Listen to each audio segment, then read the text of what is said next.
Oh, that's another one I love. Oh, cool. Okay, so I'll tell you about that one really quick. So I have that one too somewhere. I can't remember where. Huh. So your vocation is more like your life's work is like what you do everywhere. Your vocation is more when we're talking about like making money and getting paid for things. Um, okay, so yours is all about the idea of provocation.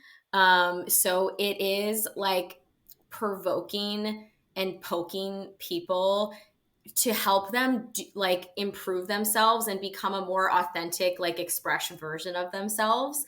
But sometimes people who have this energy can provoke people like not in the can annoy them or can I it's feel like they like poke. I push people a little bit too much. I'm like, you should make that a business. You should do this. You should do Yeah, that. Yeah. yeah, yeah. And yeah, and the thing to know about this is like the idea of which is this is actually a projector thing. But the idea of waiting for the invitation. So it's like you don't want to poke people and provoke them if you haven't been invited. But if you're invited and like the people are open to your insights, sometimes people need a little kick in the ass to actually like move and change their life. And this energy of provocation is like really, really important to get people out of like stagnancy and to kind of help, yeah, give them a little kick in the butt towards like being their best self. And it just is like it's a funny energy sometimes when people are when Yeah. people are in the shadow of it because sometimes like yeah people can be a little bit put off by it, but it's all about making sure there's space and there's an invitation. But when you have this gift, the gift is called dynamism, and we have someone in our program who who has this gift, and she's also a projector, so she has a lot of like really great insights, and she just has a way of offering constructive criticism in a way that's very like funny and lighthearted. Like she'll give us feedback on our program, and if someone else shared what she shared, sometimes I'd be like, ouch, like, okay, rude. But the way that she presents it, it's very funny. And I'm like, yeah, you're right. That does kind of suck. We should do something about that. And it's like it's a really beautiful energy if it's harnessed in the right way. So I think that's very interesting that that's in your vocation, and I wonder like how that's gonna develop it. And right now it could just be like this podcast is provoking Mhm. people, and I think it will also morph into really beautiful things as you get older too. Cool. That makes me feel good. Mhm. That makes me feel good. So when it comes to like business, do you find that it's more helpful for you to work with people who want to be entrepreneurs, or can people use this and you can help people if they're like in corporate world or other industries? That's a good question. We only work with entrepreneurs now. Occasionally we'll do I say we because me and my business wife, we do everything together. Our brand is called The Vision, and our program is called The Vision. That's like that's our baby. And that is a space for entrepreneurs. Occasionally we'll do workshops that anybody could come to, but primarily we work with entrepreneurs. If you're not an entrepreneur and you want a human design reading, I can recommend people to you. So you can message me, and I have some great people that I would love to recommend who would just do like a general reading for anybody. Cool. Yeah, that's helpful. I'll put all of those things in the show notes and on social media and everything, and including like the gene keys, all of that stuff that we're talking about. So yeah, I love learning all about ourselves and where we can excel and what we might need like support wise. So, what else do you recommend like people use it for outside of career or just kind of an overview? Like, do you think it's helpful in relationships or friendships even? Yeah, I was going to say relationships, any relationships, friends, family, partner. This is the thing that I always thought that like everybody thought the same as me. Do you know what I mean? Like you kind of assume that everybody else Yeah. has the same internal experience as you, and they do not. Newsflash. Yeah. And I think human design, I'd say secondary to business, I'd say it's been the most impactful in my relationships.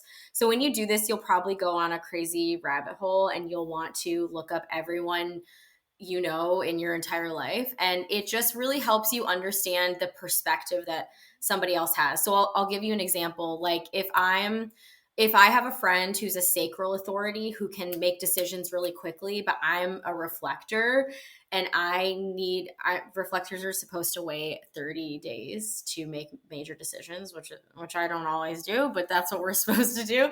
We need time to make decisions. So I'm going to be very different than like a sacral or a splenic person when it comes to decision making, but it's just helpful for them to know that I need time, and it's helpful for me to know that I shouldn't like hold them back from moving if they want to move. Do you know what I mean? I'll give you a few more examples. Like I have clients who have a line 1 in their chart. Line 1s are like, I want to research, I want to have all the information, I want to know what's going on, then I will move.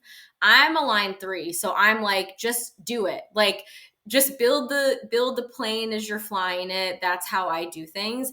But if I pushed a line 1 too much to do that without allowing them time to do their research, they're not going to feel confident. So it just helps you understand the differences that other people have and respect them. My partner has emotional authority and I don't. So learning about that, I would say that's probably the first thing that I would look at.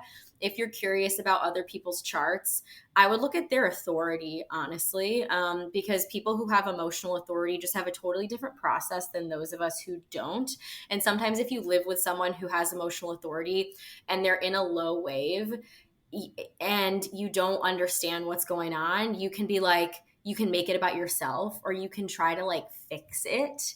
And it's very annoying to people who have emotional authority because you're like, there's nothing to fix. I'm just bummed out today. Like I'm just in a bad mood. Yeah, Just let me be in I a feel bad mood. that. Do you know what I mean? So it Yeah. just helps you respect other people's differences, and it Yeah. can be kind of life changing. Yeah. Yeah. That's really cool. I'm definitely going to pull up my husband's. From what you're saying, I feel like we're not both the same. Because I do tell him that I'm like, no, I just want to talk to you and like tell you that I don't feel great. You know what I mean? Like, and just listen, you know? Yeah. Um, awesome. Do you recommend like any other types of like things like this? Like, I know there's human design, but there's also astrology and all of that good stuff. Is there anything else that you like to use in tandem with it? Oh man. So yeah, I love human design and the gene keys.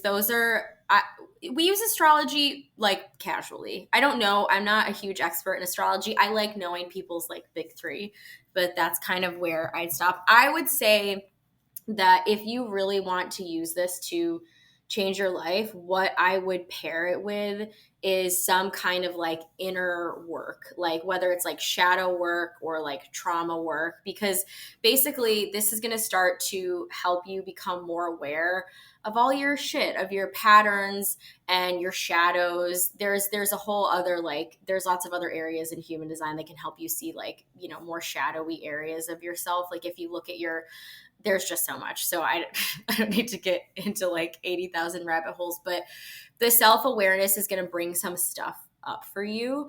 And also, if you want to follow your human design, it's going to require you to do things and make decisions that are going to make you uncomfortable, because we've all developed coping mechanisms throughout our life of keeping ourselves safe.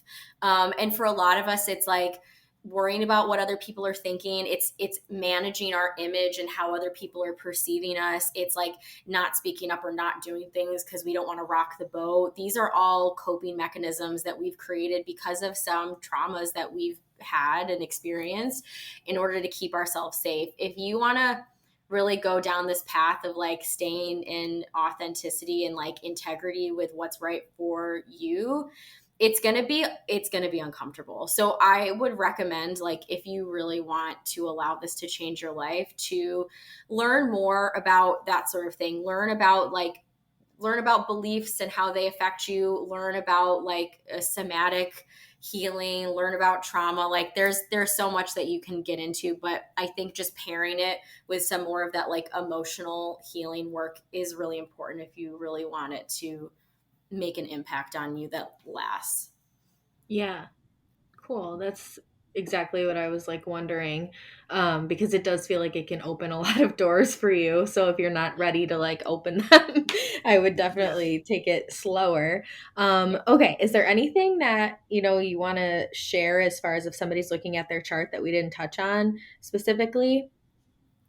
Yeah, I think the next thing that I would say, the last thing I would say, because we've given you a lot of stuff to look at, would be to look at your centers. So the centers are all the shapes. Hmm. Um, and there's 9 different shapes. Each one is basically like the hub of a different kind of energy. So you have like your emotional center, which is all about emotions. Obviously, you have your throat center, which is all about communication, so on and so Hmm. forth.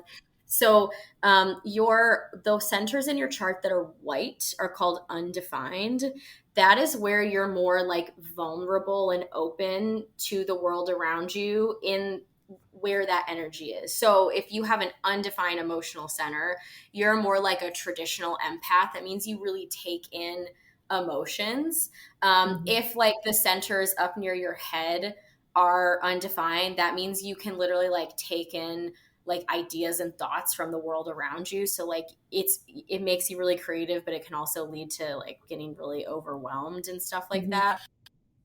So because your undefined centers are where you're open to the world around you, that's where we're more susceptible to conditioning from the outside world. So that's where we can find a lot of what they call the not self in human design. And it's just like, it's just any way you are not being yourself, essentially. It's like more of a shadow expression of how you think you need to show up and act in the world, but it's not actually congruent with what's right for you.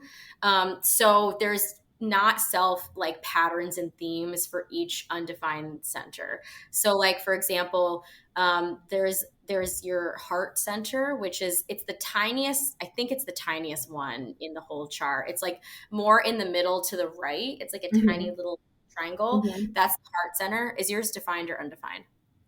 It's Is red, it? so defined, right? Oh, that's so cool. Yeah, only 30% of people have the heart center defined, so that's really Hmm. cool. When you have it undefined, so it's more common to have that one undefined. That center is all about like self-worth and worthiness and stuff like that. And so when you have that undefined, sometimes you can have this sense that you have to like do things to prove yourself. So Hmm. that's sort of one of the patterns is like your behavior is driven by the need to prove yourself. So Hmm. when you do things in like friendships or even in your business, like I used to totally do this. I would overgive to clients. Like I would always go over all my sessions. I would Hmm. undercharge. That was all stemming from the Yeah. conditioning of my undefined heart that was like, you need to prove yourself. You're not just worthy by just Right. existing and just giving your energy to people. So the undefined centers can basically, if you understand the patterns, like the shadowy, not self patterns of your undefined centers, it can help you see where you're being driven by your shadows and those Hmm. things like they take you off course. So if I spent my whole business in the shadow of like the undefined heart trying to prove myself, I would Hmm. never I would never get anywhere because I would just be like overworking and undercharging forever. So it just helps Yeah. give you the self-awareness like all these shadow parts of us are welcome and like they can have a seat at the table, but they don't get to Hmm. be in the driver's seat. So Hmm. it's just kind of about noticing them and then putting them in the back seat. Yeah. Yeah. Yeah. That's a good way to put it. When you're looking at the chart too, anything that's like, so the lines are different colors too. Like, how would people look up what these things mean? Like the lines, or you know what I mean? Or So is there a word yep. for everything? Yeah, so the lines that connect the centers are called channels. Okay. Um, and you can actually most of the channels or most of the places where you'll look up your chart, they should have a list of all the channels on the left hand side somewhere. Oh, okay. Um, Maybe I'm not so, looking at the channel of judgment, it'll say the name. So you can just look up the channel of judgment, the channel it. of Okay. rhythm, like that sort of thing. And those are just basically two gates coming together and Okay. creating their Gotcha. own energy. Channels connect defined centers. I would start with the centers is what I would recommend, and then go to the channel and understand like more of the nuances of that energy. But you can just Google like undefined head center, undefined throat center. You should be able.